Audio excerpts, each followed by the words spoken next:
사랑하는 우리 부모님과 친척 여러분, 꼭 드리고 싶은 말씀이 있어요. 어려서부터 흑인들과 함께 자라지 않으신 분들께는 흑인들이 아직 어색하고 낯설게 느껴질 수도 있다는 걸 알아요. 하지만 그들은 저의 학교 친구로서, 또 직장 동료로서, 그리고 제 이웃으로서 제 삶의 정말 중요한 부분을 차지하고 있어요. 그런데 요즘 저는 이들의 안전이 걱정되고 불안해요. 올해만 해도 미국 경찰에 의해 살해당한 사람이 벌써 500명을 넘어서고 있어요. 그중 흑인 사망자가 25%를 차지하는데 흑인들이 미국 인구의 13%밖에 안 되는 점을 고려하면 25%는 정말 높은 수치예요. 이번 전국적인 시위의 발단은 5월 25일 미네소타주 미니애폴리스에서 백인 경찰관이 아프리카의 개 남성 조지 플로이드를 체포하는 과정에서 가혹 행위로 숨지게 한 사건이에요.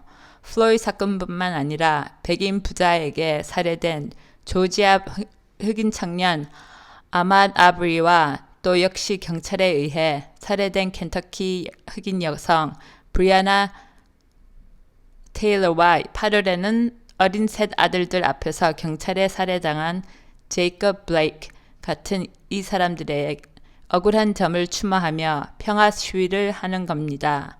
이 사건 외에도 정말 많은 상황에서 무고한 시민들의 삶을 뺏어간 경찰들은 어떠한 처벌도 받지 않고 있어요. 이것이 바로 저희들의 흑인 친구들이 매일 겪어나가야 하는 끔찍한 현실이죠. 흑인들이 직면하는 위험에 대해 듣는 이 순간에도 우리 한국인들은 본능적으로 그들과 다르다고 생각할 수도 있어요. 그들의 고통에 공감하기보다는 그들의 현실을 외면하려고 하죠. 흑인이 경찰의 총에 맞았다는 소식을 들었을 때 그 흑인이 무엇인가 잘못했기 때문이라고 생각하실 수도 있어요. 흑인들이 폭력배나 범죄자로 거려지는 대중매체를 많이 접하셨을 수도 있으니까요. 우리는 미국에 빈손으로 와서 차별 속에서도 더 나은 삶을 만들어 나가려 노력하며 사는데 왜 흑인들은 그러지 못할까라는 생각을 하실 수도 있어요. 그렇지만 제 생각은 조금 달라요. 물론 미국이라는 나라에서 아시아계 사람들도 차별받는다는 것은 사실이에요. 때때로 사람들은 우리의 영어 발음을 듣고 무례하게 굴 때도 있고 또는 아시아계 사람들은 리더십이 없다고 해서 승진시키지 않기도 해요. 심지어 우리 중 일부를 테러범이라고 부르기도 해요. 하지만 그래도 길거리를 걸어 다니는 저희를 보고 사람들이 위험한 범죄자라고 생각하지는 않죠. 단지 아시아계 사람이라는 이유만으로 경찰들이 우리 가족들을 총으로 쏘지는 않고요. 하지만 저희 흑인 친구들은 경험은 우리와 경험과 달라요.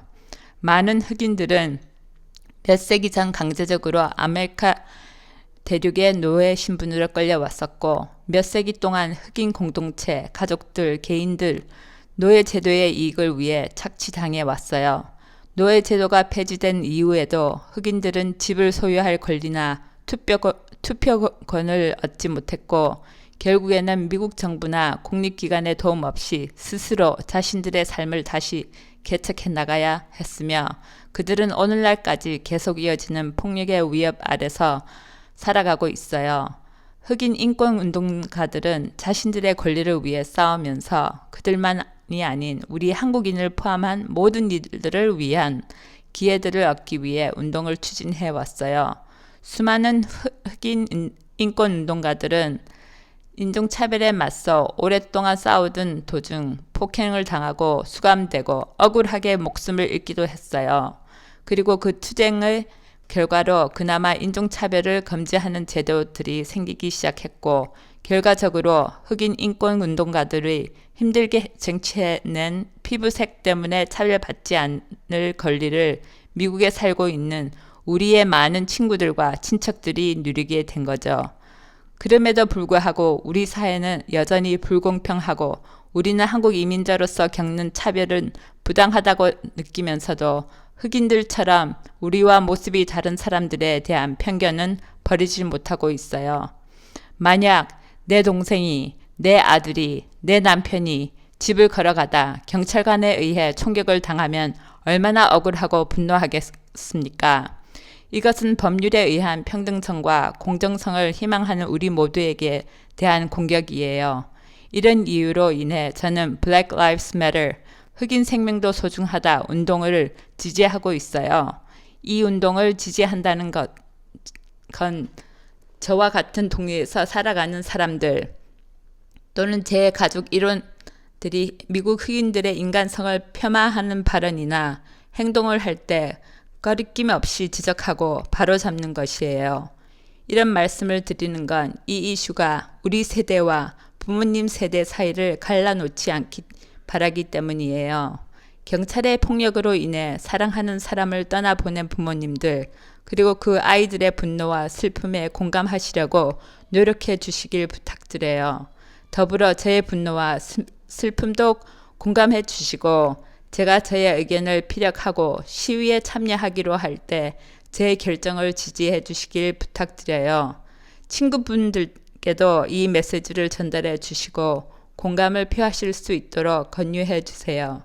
저희들을 위해 험한 여정을 통해 미국으로 이주하셨고 결코 이민자에게 너그럽지 못했던 이 나라에서 수십 년간 견뎌오셨다는 사실을 너무도 자랑스럽고 감사하게 생각해요. 직접 겪어온 힘든 일들을 저희가 겪지 않았으면 하는 바람으로써 저희가 아메리칸 드림을 이룰 수 있도록 편견이 가득한 이 땅에서 고생하셨다는 걸 너무나 잘 알아요. 하지만 이것만큼은 고려해 주시길 바라요. 아메리칸 드림은 저희들만을 위해 존재할 수는 없어요. 우리는 모두 같은 배에 탄 처지이고 우리의 친구와 이웃들 그리고 사랑하는 이들 모두가 안전할 때까지 우리 또한 안전하다고 느낄 수 없어요.